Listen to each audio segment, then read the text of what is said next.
This time I was just radiating love, and I wasn't even bothered by what they were saying and what they were doing. I just sat and felt love for them in my heart. And when they got finished, you know, like Jewish people, they love eating. So I said, anyone hungry? And they really didn't know how to deal with me, you know, like, you know, what are you doing, you know? But it was a test for me. It was a test for me to see that this tool called Complete and Delete worked. And it's worked for many other people in many things. And I'll get into that, how the Complete and Delete works for you and for things. So, the transparency, relationships. So I met my wife Wendy when I was at Berklee College of Music, and we're both musicians. And I'm going to just fast forward many things, many years. We were best friends when we got together. And years later, we were in Colorado running a Ayurveda retreat, or called Panchakarma. And people would come for 7 or 10 days and do this cleansing program. The business of the retreat was doing great, but our relationship and our internal lives, everything that we had done up to that point wasn't working anymore. And it was kind of like hanging off a grease wall, and everything just started coming down. And we didn't know why. We didn't know what was going on. We had done a lot of therapy in our life. We were yoga teachers, massage therapists. We were pretty conscious. We were pretty aware of what was going on. However, all of it stopped working.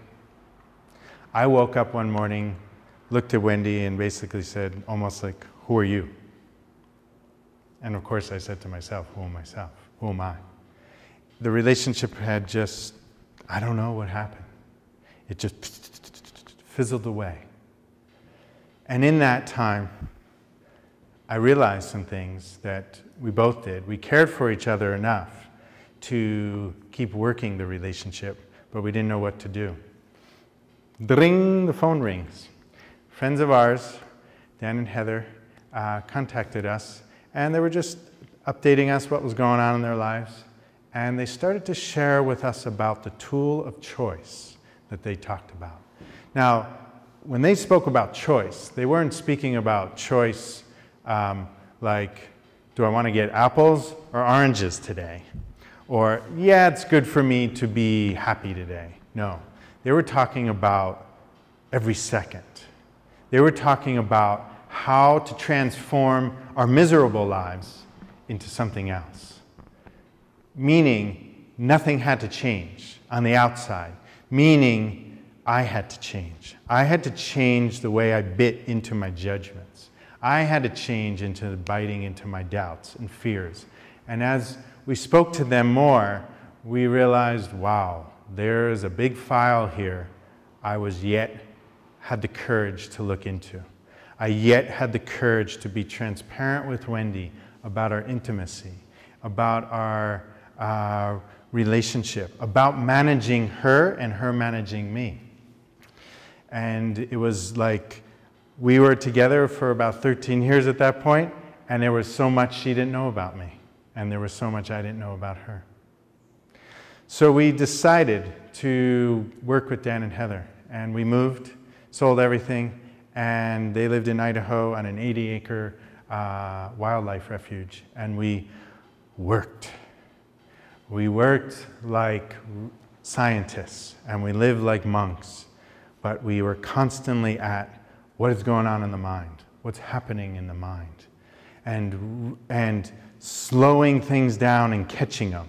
And Dan was amazing because he was already way ahead of me, so he could just feel when I bit into the poison apple, he'd be like, Cary, make a choice.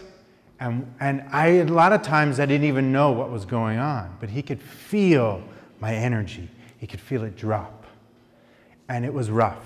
It was like spiritual boot camp, like I wouldn't even want to put it for my worst enemy, what happened. It was really, really intense. Why? Because I was full of blubber. I was full of crap. I wasn't willing to be honest, really honest at that point, really intimate, and really share about my fears and insecurities. Why? Because up to now, I had done different therapies and done meditation and done different things, and they helped. But what I'd noticed happen, they'd come back. It might have been a while, but they'd come back. So I recognized that I was dealing with a level of despair, depression, emptiness, and loneliness that for my whole life. I don't know about you, but I felt really alone. I felt cut off. I wanted something. I knew there was something more. There was some deeper connection for me as a human being to reach outside of me, something bigger than me, but I didn't know how. It was almost like, how do you do that? How do I get there? And yeah, moments would happen where I felt exaltation, but only moments. I wanted more. I wanted more.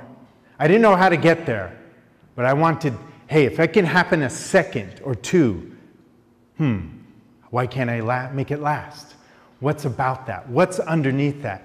And Dan and Heather trained me to be attentive, to be alert, taught me about the male and female matrices, about what our roles are in relationship. Now, here's a good fun thing. Ain't mama happy? Ain't fill in the blank. Nobody happy.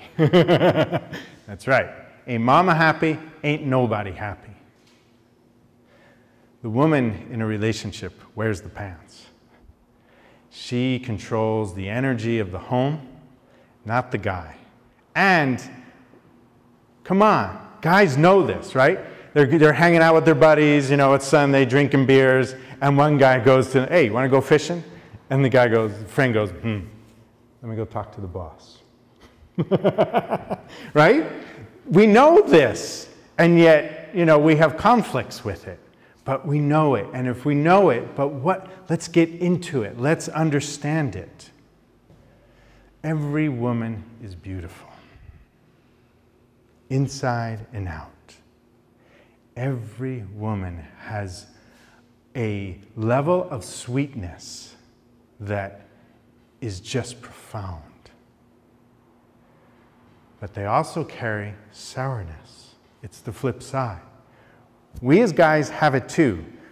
It's just my experience and my research showing that we as guys don't have it as much.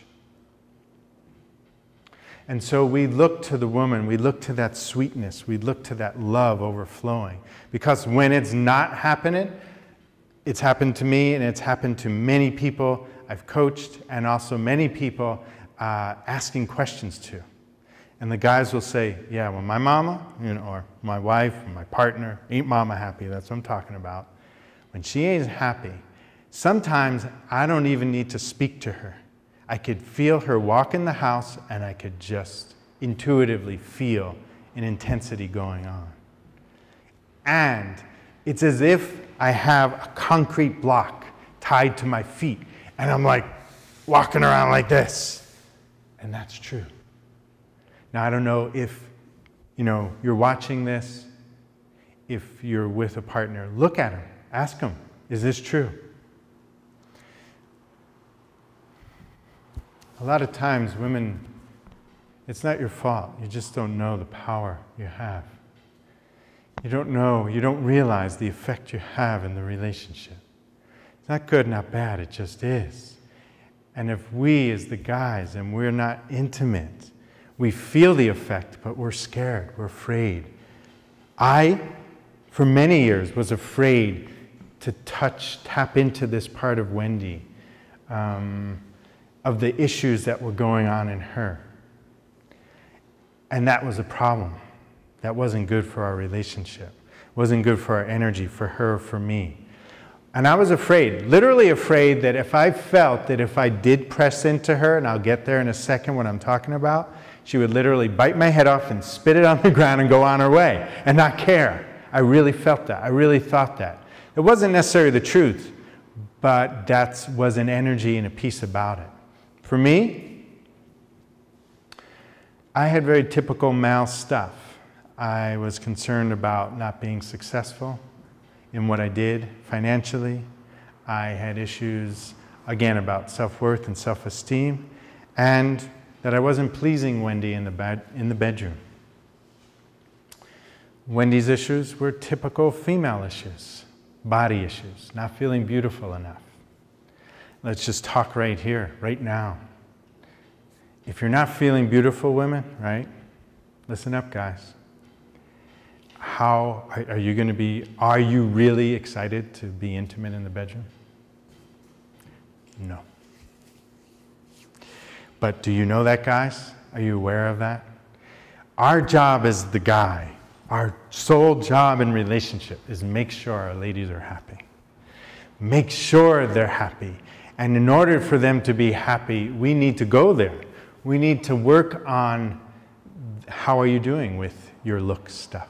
Do you have that? How deep is that running in you? Do you even know? How many times a day does that come up? Let's just get real. I'm all about getting real. Make it real. It may be scary, but let's make it real. Why? Why do that? Well, if we don't, where we got? Where are we? We're stuck in this muck, aren't we? And if we do clear it and do go after it and do work it, it brings an intimacy with each other. It brings an honesty. It brings transparency. This is the first tool, the first secret in this book, In Love Forever. Transparency. And in the book, we go through a lot of questions. You've got to get honest. Even if you're really scared, you've got to be honest and want to go there. Because not even for your partner, it's for you. It's for your own freedom. You have the keys. Each one of us has the key to our own happiness. Do we want it? Here's the question. How hungry are we? How thirsty are we to go for this place of exceptional happiness? Even if yet we don't know it's what it all is about, but do we want that? Do you want it? Come on. Do you want to hang out in this crud of misery? How much more? Are you sick and tired of being sick and tired? That's the question. That is the question. So when you're done being sick and tired and you begin to say, honey, okay, we need to be honest. I want to be honest. I want to clear out some things and be transparent. And in the book, we go through a lot of questions that really guide you and help you. It's about issues of yourself, issues of how you felt as a child. Were you happy? Were your parents happy? Are you happy now? How do you feel about intimacy with your partner? Are you secure, insecure about issues about intimacy? Are you being pleased? Do you know how to be pleased? Are you having fun? Are you exploring that? And these are questions that you individually would answer, and then you come together. And then you come together and you share what you've learned about yourself, and probably you're going to start learning about some things about each other. So how do you do that? Because, you know, I would bring up things about things with Wendy, and boom, you know, it would just like, I'm not going there. You know, it would shut the communication down. You have to have an agreement. So the second secret of In Love Forever is communication tools, and there are 3 of them that we worked with. One is real, kind of a fun, light one. It's called sandbox talk. Remember as a kid hanging out on the beach, you know, with your sandbox, and you're just playing with the other kids, and you're just having fun. That's the intention of the sandbox talk. It's like you're going to create a time with you and your partner, or if you're single, you and a trusted friend, to sit and share about things, the surface level of the issues. and just say, hey, I want to sit and talk about this and this. And you make a commitment to, like, maybe a person will speak 5 minutes, and then the next person will speak 5 minutes. And you're just, when you do this, you'll find that all of a sudden, you might have had insecurities about bringing things up, but you're going to find, wow, you can listen to each other. You want to listen to each other. Did you ever have in your relationship a time? Maybe it was a long time ago, or maybe it still happens, but when you first got together with your partner and you just talked and talked and talked, you just were like, I want to know about you. What's happening now? Do you still want to know about them? Do you think you know it all? Do you think you know everything there is to know about them? There's never an end. So first step, sandbox talk. Second step of communication tools is, this is when you're talking with your partner and you're not hearing one another.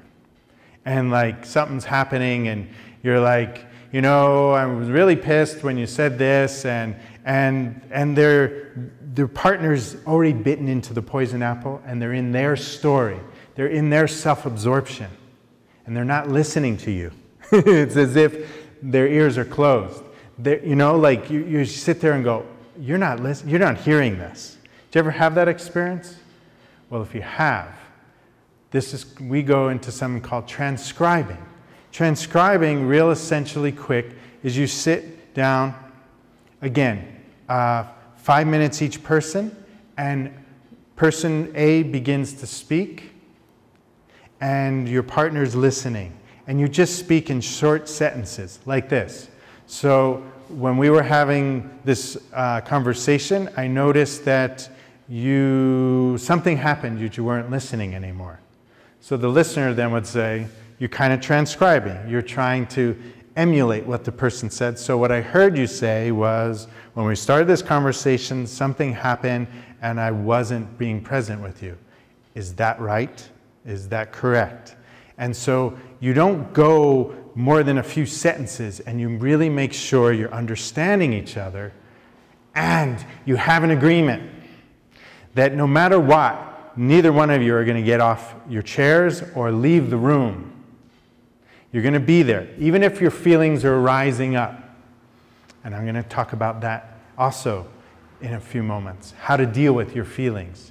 So that's the essence of transcribing. Now, but Cary, what if we have a real blowout? What if I'm really, really pissed and I want to just rip and roar and blame my partner for what happened? Good. We have a place for that too. That's called the capsule. And the capsule is when you do sit down and you basically put a balloon, in a sense, around you. And you know it's going to be intense. You know your name may come up. You know you may be blamed.